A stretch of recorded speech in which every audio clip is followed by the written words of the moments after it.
Subscribe करें और bell दबाएं ताकि कोई खबर रह न जाए।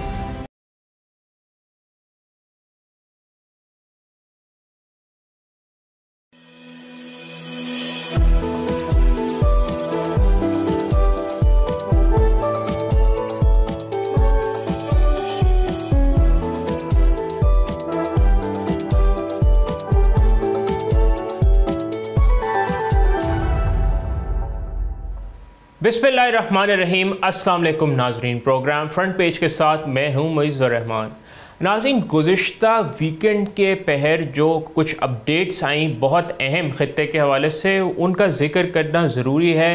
भारतीय चीफ ऑफ डिफेंस स्टाफ ने ऑफिशियली आके एतराफ़ कर लिया है अपनी नाकामी का कि उनको पाकिस्तान के ख़िलाफ़ जो उन्होंने एक नापाक अज़ाइम के ज़रिए एक महाज खोला, उसमें बहुत ज़्यादा सुबकी का सामना करना पड़ा। पाकिस्तान ने भारत के तैयारे गिराए हैं, उन्होंने इस बात को एक्सेप्ट किया है। उन्होंने इस बात को भी एक्सेप्ट किया है कि 2 दिन तक भारतीय तैयारे उड़े ही नहीं स्काई में। जब पाकिस्तान ने 7 मई और 8 मई की दरमियानी शब में भारत के 6 तैयारे गिराए, तो उसके बाद 48 घंटे तक पाकिस्तान की एयरफोर्स और पाकिस्तान की अफवाज के ज़बरदस्त जिस स्ट्रैटेजी की वजह से पूरी की पूरी भारतीय एयरफोर्स नाज़रीन 48 घंटे के लिए रिडंडेंट हो गई। एक जहाज़ तक नहीं भारतीय एयरफोर्स का उड़ सका, क्योंकि पाकिस्तान का जो खौफ है वो भारत पर पूरी तरह तारी हो चुका था। क्योंकि ऑब्वियसली 6 जहाज़ अगर आपके 1 से 2 घंटे में गिर जाएं तो यही नेचुरल रिएक्शन आता है, और यही भारतीय एयरफोर्स के साथ हुआ। पाकिस्तान ने चारों शाने चित किया है भारत को, चाहे वो सिफारती महाज हो, फ़िज़ाई महाज हो, बर्री महाज हो, हर तरफ ये जो ऑपरेशन बुनियाद अल मरसूस या फिर भारतीय ऑपरेशन सिंदूर को जो जवाब दिया, उसने भारत में एक थरथली मचा दी है। और नरेंद्र मोदी इस वक्त बिल्कुल एक जुनूनी शख्स की तरह वो अपने कहते हैं दिमागी तवाज़ुन खो बैठा है। पाकिस्तान के ख़िलाफ़ जहर उगलने का सिलसिला जारी है। लेकिन अब भारत ने ऑफिशियली एक्सेप्ट कर लिया है अपने चीफ ऑफ डिफेंस स्टाफ के ज़रिए कि उनके तैयारे पाकिस्तान ने गिराए। और इससे ज़्यादा अहम बात यह कि भारत की पूरी फ़िज़ाइया 48 घंटे तक बिल्कुल रिडंडेंट हो गई थी। नाज़रीन, ये पाकिस्तान की बर्री लिहाज से, आज के लिहाज से और फ़िज़ाइया के लिहाज से बहुत बड़ी कामयाबी है, और शायद इस खित्ते की तारीख़ में लिखे जाने वाला ये एक बहुत बड़ा एक कॉम्बैट था। बल्कि इसको तो नाजरीन ग्लोबल मीडिया ने कहा ये कॉम्बैट नहीं था, ये डॉग फाइट नहीं था, बल्कि ये एम्बुश था जो पाकिस्तान की फ़िज़ाइया ने भारतीय फ़िज़ाइया का किया। इस हवाले से गुफ्तगू करने के लिए और ख़ित्ते के अहवाल के हवाले से जानने के लिए हमने अपने शो में दावत दी है डॉक्टर कमर चीमा को। मायानाज सिक्योरिटी एक्सपर्ट हैं, इंटरनेशनल अफेयर्स पे भी नज़र रखते हैं। बहुत शुक्रिया डॉक्टर साहब, आपने हमें वक्त दिया। बहुत शुक्रिया डॉक्टर साहब। ये जो एतराफ़ आया है भारतीय सीडीएस का, इसको आप किस तरह देखते हैं? ये कितनी बड़ी एडमिशन ऑफ डिफीट है उनके हवाले से? बहुत शुक्रिया। देखिए, इसको पहले तो इस सेंस में देखना चाहिए कि आपको पता है ये जो सीडीएस अनिल चौहान साहब हैं, ये रिटायर हो गए थे जी। इनको दोबारा यूनिफॉर्म पहना के चीफ ऑफ डिफेंस स्टाफ के ओहदे पे लाया गया। इंडिया की अफवाज के अंदर ये बहुत क्रिटिसिज्म हुआ कि इस शख्स को क्यों लाया गया। लगता है कि भारत की जो टॉप पॉलिटिकल लीडरशिप है उसने इंडिया की मिलिट्री को कहीं पे कॉम्प्रोमाइज कर दिया है। एक तो इसको मैं इस एंगल से देखता हूं। दूसरा, अनिल चौहान साहब ने ये जो स्टेटमेंट जारी की है, और ये एयरफोर्स के चीफ से नहीं करवाई गई। हालांकि ये स्टेटमेंट एयरफोर्स के चीफ को देनी चाहिए थी, लेकिन अनिल चौहान से दी गई, फिर ब्लूमबर्ग को, फिर सिंगापुर के अंदर, जिसकी वजह से इंडिया के अंदर एक बड़ी एंजाइटी और क्योस है कि भाई हमारे जहाज गिरे और आपने फॉरेन लैंड में फॉरेन मीडिया कंपनी को इंटरव्यू दे के ये बताया, जिससे हमारी बड़ी इंसल्ट हुई है। मैं समझता हूँ कि इसको इंडिया जो है वो बेसिकली तो अपना नुकसान जो है वो मिनिमाइज करना चाहता था, लेकिन नहीं कर सके। और दूसरी बात यह है कि उन्होंने, अनिल चौहान साहब बड़े परेशान थे।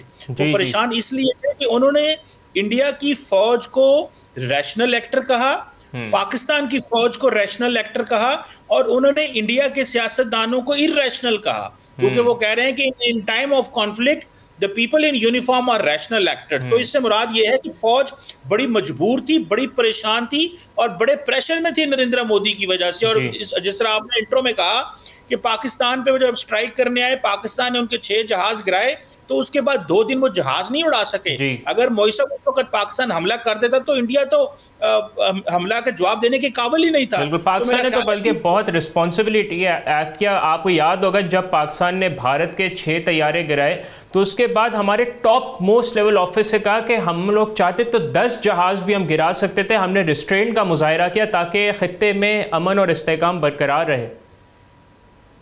बिल्कुल, और दूसरी बात यह है कि हमारी कैपेबिलिटी मौजूद थी, लेकिन वो जिस तरह आप रिस्ट्रेंट की बात कर रहे हैं, वो रिस्ट्रेंट इसीलिए था कि हम नहीं चाहते कि हालात ज्यादा खराब हों, इसीलिए तो पाकिस्तान की फौज को उन्होंने कहा कि रैशनल एक्टर हैं। मैं समझता हूं कि इस वक्त भारत के अंदर एक बहुत बड़ी बहस शुरू हो गई है जिसमें ऑपोजिशन ये कह रही है कि कारगिल स्टाइल रिव्यू करवाया जाए ऑपरेशन सिंदूर का, कि हुआ क्या है। ऊपर से नरेंद्र मोदी साहब ने पहले ही भारत के जो पॉलिटिकल पार्टीज हैं उनको ब्राइब करके 40-50 लोगों को बाहर भेज दिया है। अब वो ऑल पार्टी डेलीगेशन है, वो वापस आएंगे तो वो कहेंगे कि जी हम तो वो तारीफें करेंगे इंडिया की, और बाकी जो ऑपोजिशन लीडर्स के जो लीडर्स हैं वो सवाल पूछ रहे हैं। सो नरेंद्र मोदी साहब इस वक्त नैरेटिव जीतना चाहते हैं विद इन इंडिया, जिसमें वो कोशिशें कर रहे हैं। कभी अमित शाह जो है वो ममता बनर्जी पे हमले करते हैं कि बंगाल के अंदर तुम मुसलमानों को का वोट बैंक जीतने के लिए ऑपरेशन सिंदूर को नाकाम कह रही हो। तो इस वक्त इंडिया के अंदर लड़ाई हो चुकी है। फौज, media, political party, strategic community, civil society, हर कोई नरेंद्र मोदी से सवाल पूछ रहा है। और मोदी साहब रोड शो पर रोड शो किए जा रहे हैं, वो किसी के हाथ ही नहीं आ रहे। वो सियासत इतनी ज्यादा करना चाहते हैं कि लोग वो दोबारा नैरेटिव को अपने हाथ में लेके आना चाहते हैं, जो कि उनके लिए बड़ा मुश्किल है। बल्कि अब तो ग्लोबली भी उनके लिए चैलेंजेस हैं। बहुत ज्यादा सुर्खी हो रही है। G7 के इजलास में ये पहली दफा है कि इंडिया को नहीं बुलाया गया, क्योंकि वो कनाडा के अंदर हो रहा है। 59 रुकनी एक वफ्द भेजा गया है, 33 ममालिक का उन्होंने दुनिया में दौरा किया है। लेकिन अगर आप उस वफ्द की एक्टिविटीज़ देखें तो उसमें शशि थरूर लिप सर्विसिंग तो करते बड़े नज़र आ रहे हैं, लेकिन ना उस वफ्द से कोई हेड ऑफ द स्टेट मिला है, ना किसी पार्लियामेंट ने उनको वेलकम किया है। और 33 ममालिक में उन्होंने दौरा किया है, तकरीबन दुनिया के हर बरे आज़म का उन्होंने दौरा किया है। किसी भी मुल्क का बाज़ाब्ता भारत के लिए सपोर्ट का स्टेटमेंट नहीं आया। तो इसको किस तनाज़ुर में देखते हैं कि भारत डिप्लोमेटिकली कितना बुरी तरह आइसोलेट हो रहा है इस ऑपरेशन सिंदूर का जिन्होंने ड्रामा रचाया था? देखिए, इसमें दो चीजें हैं। एक तो यह है कि जयशंकर, डॉक्टर जयशंकर नहीं चाहते कि उनकी फॉरेन पॉलिसी का क्रेडिट जो है वो ये डेलीगेशन ले जाए, वो चाहते हैं खुद फॉरेन पॉलिसी करना। दूसरी बात ये है कि ये जितना डेलीगेशन गया है इन तमाम मुल्कों में जाके ये कंप्लेंट्स कर रहे हैं। कोलंबिया को कह रहे हैं कि तुम हमने जब हमला किया तो तुम क्यों पाकिस्तानी लोगों की शहादत पे अफसोस का इजहार कर रहे थे, कंप्लेंट्स कर रहे हैं, कोलंबिया से सपोर्ट मांग रहे हैं, जिसका इस खित्ते की सियासत से लार्जली कोई ताल्लुक नहीं है। लोगों को तो इस खित्ते में ये भी नहीं पता कि कोलंबिया कोई मुल्क भी होगा। सो पॉइंट यहाँ पे ये है कि मैं समझता हूँ जो जाती तौर पे कि दूसरी बात ये भी है कि ये डेलीगेशन की वैल्यू तब थी अगर नरेंद्र मोदी ने हमला ना किया होता, और उस हमले के जो बाद पाकिस्तान ने 6 जहाज भी कराए, इन्होंने अमेरिका से सीज फायर भी मांगा, तो अब तो इसकी कोई वैल्यू नहीं, इसीलिए तो उनको दुनिया में कोई मिल नहीं रहा। तो दूसरी बात यह है कि एक और भी है कि जो अमेरिकन ने टोन सेट किया है ना, पूरी दुनिया में अमेरिका के जब secretary of state Marco Rubio ने पाकिस्तान में लोगों की शहादत पे अफसोस का इजहार किया तो पूरी दुनिया ने उसी लाइन को टोक। बिल्कुल। तो वो अब उनको समझ नहीं आ रही कि हम दुनिया को क्या जाके मौक़िफ़ दें, क्या प्लान दुनिया के सामने लेके आएं। मुझे ज़ाती तौर पे ये लगता है कि इस वक्त मोदी साहब का ये डेलीगेशन नाकाम है। ना जयशंकर चाहते हैं ये कामयाब हो, क्योंकि जयशंकर कुछ डिसीजन मेकिंग में बाहर रखा गया। बिल्कुल, जयशंकर तो बिल्कुल कहते हैं सीन से गायब ही नजर आ रहे हैं जो है जी। और जयशंकर जो हैं वो गायब थे, जयशंकर इग्नोर किया गया। जयशंकर को इस सारे डिसीजन मेकिंग में जो पाकिस्तान में हो रहा था इस हवाले से बाहर रखा गया। वो जो रिसेंटली इन्होंने यूरोप का विजिट किया वहाँ पे भी अच्छे अंदाज से भारत का केस डिफेंड नहीं कर सके, तो उनके ऊपर भी बड़ी लेदे हो रही है। पार्लियामेंट का इस्तेमाल करना चाहते हैं, वो भी नहीं हो रही। अमेरिका की तरफ से भी आपको पता है, रोज डोनाल्ड ट्रंप कहते हैं कि मैंने सीज फायर कराया, और आपको पता है कि इस वक्त इंडिया की कोई पॉलिटिशियन रूलिंग पार्टी का एक भी ये नहीं कह सकता कि अमेरिका ने सीज फायर नहीं करवाया। डिनायल कहीं भी नहीं है, स्टेटमेंट्स दिलवाते हैं लेकिन खुद नहीं बोलते, इतना डरते हैं ये अमेरिका से। नाज़रीन, गुफ्तगू का सिलसिला जारी है। हमारे साथ मौजूद हैं security expert doctor Qamar Cheema. उनसे हम खित्ते के हवाले से और जो भारतीय एडमिशन ऑफ डिफीट आया इतना बड़ा 48 से 72 घंटे पहले, उस हवाले से हम गुफ्तगू कर रहे हैं। लेकिन यहाँ पे हम लेते हैं एक वक्फे के बाद आके मज़ीद गुफ्तगू करते हैं। कहीं नहीं जाएगा, हमारे साथ ही रहिए, देखते रहिए बोल न्यूज़।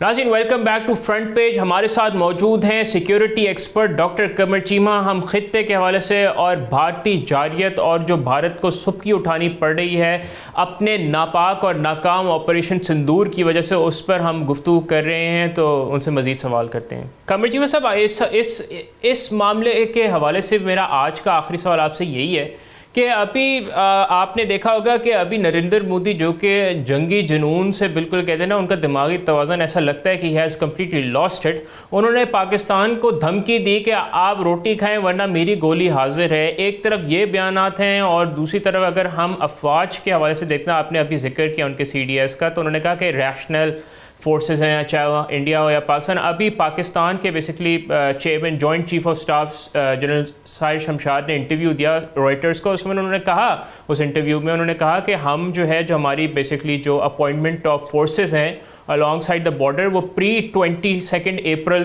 तक हम उस तरफ जा रहे हैं। तो एक तरफ ये मामला है, एक तरफ मोदी के स्टेटमेंट्स हैं, उनकी क्या कहते हैं वो जो projectile shot and dark air, इसको इन तमाम मामलों को आप किस हवाले से देखते हैं? पहली बात तो ये है कि जिस तरह आपने कहा कि चेयरमैन जॉइंट चीफ कह रहे हैं कि जो फोर्सेस हैं वो प्री 22 अप्रैल पे चली गई, पीस टाइम पे।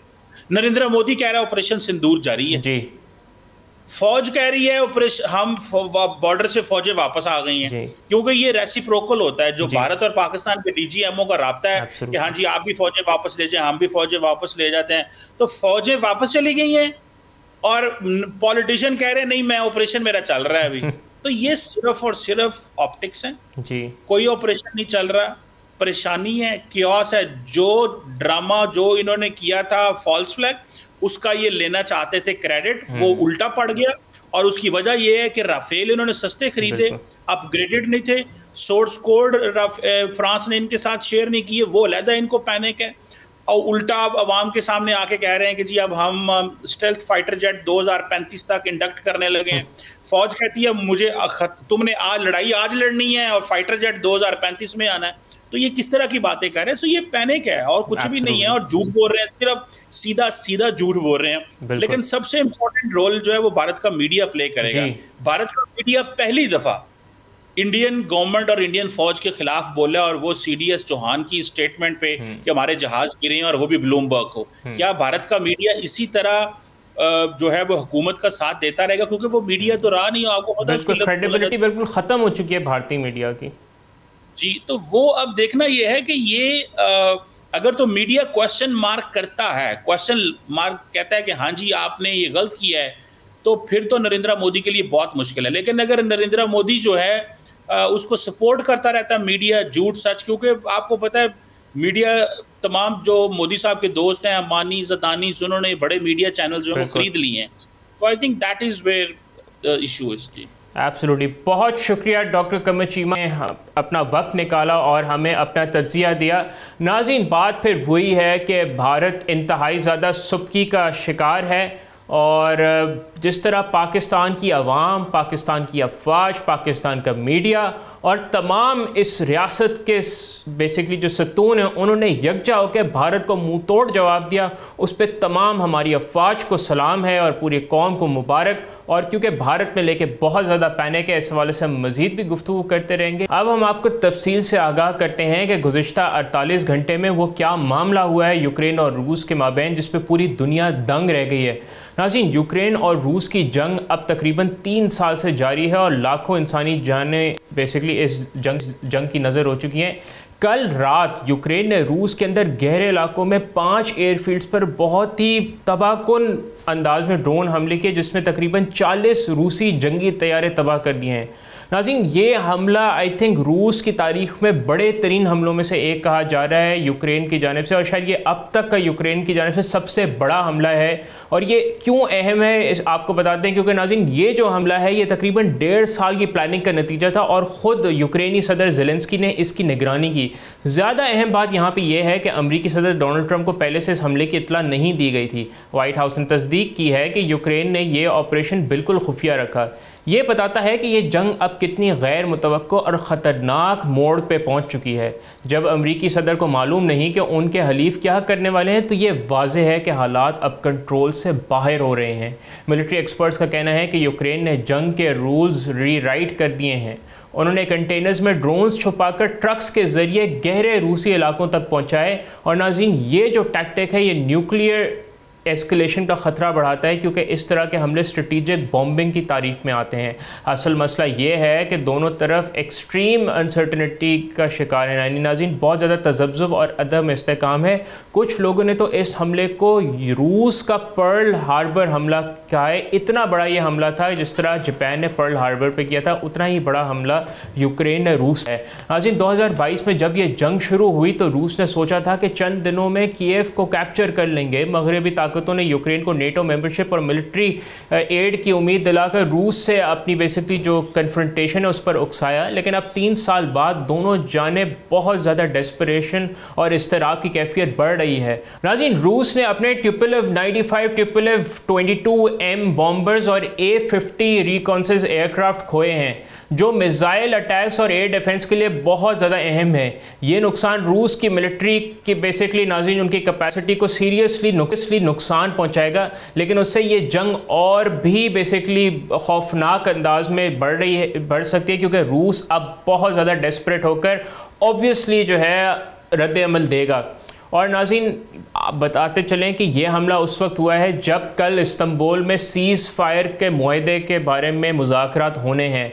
यूक्रेन ने शायद एक अपनी मजबूत पोजीशन से नेगोशिएट या मुज़ाकरात करने के लिए ये हमला किया है। लेकिन अब नाज़रीन देखते हैं कि ये उनकी जो स्ट्रैटेजी थी वो बैकफायर करती है या उनके काम आती है। हकीकत ये है कि नाज़रीन, ये जो जंग है ये बिल्कुल एक पॉइंटलेस जंग है, जिस तरह मार्को रूबियो भी कहते रहे हैं, सदर डोनाल्ड ट्रंप भी कहते रहे हैं कि इस जंग की कोई ज़रूरी, लेकिन एक बग़ैर ज़रूरत की ये जंग चली आ रही है और लाखों लोग इसका शिकार हो चुके हैं।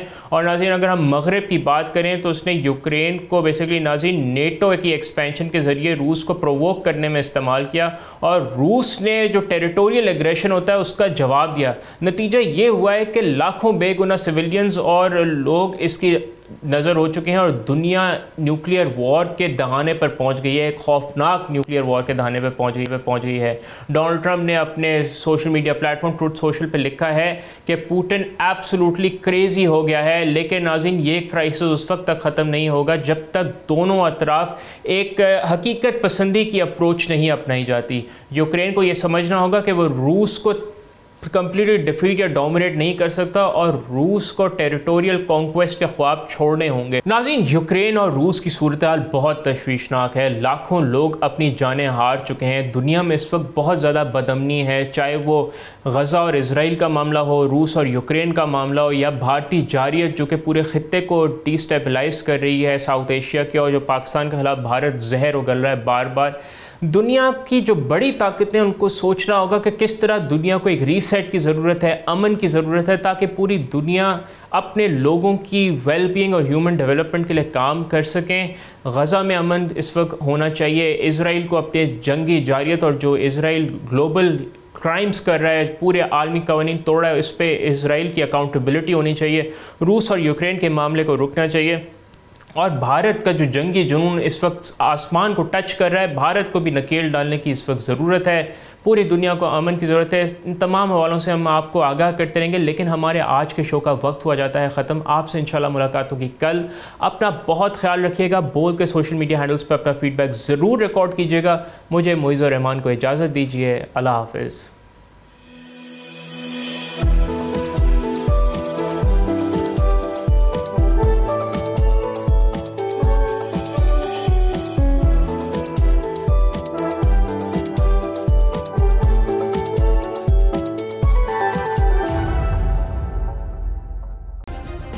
सब्सक्राइब करें और बेल दबाएं ताकि कोई खबर रह न जाए।